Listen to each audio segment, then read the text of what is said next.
Hi! Welcome to my channel. My name is Brenda Pearson, and if it's your first time here in my channel, please don't forget to click the subscribe button and the notification bell. Today, I will show you how to make lemon hummus. In this quick and easy hummus recipe, you need olive oil, lemon vitality oil, and peppermint vitality oil, chickpeas, vegetable broth, plain Greek yogurt, roasted sesame seed or pumpkin seeds, chopped parsley, and chopped garlic,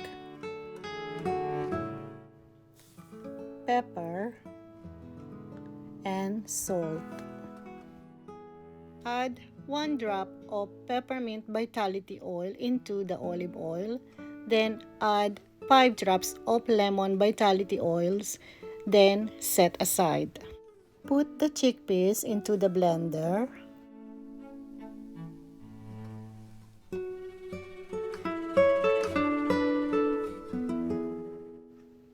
Then add the olive oil with the vitality oils.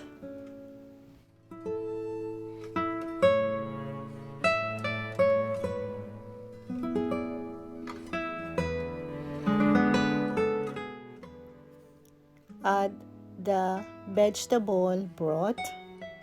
Add the plain Greek yogurt.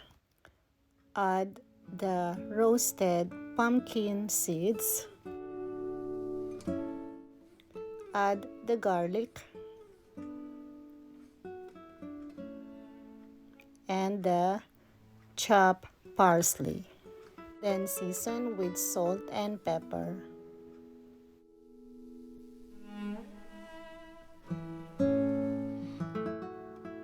Then blend it for few minutes or until it becomes creamy.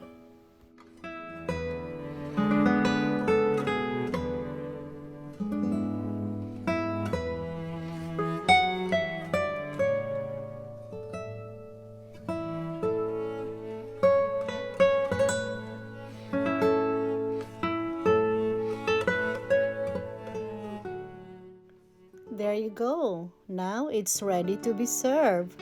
I love this lemon hummus served with cucumber, carrots, and olives.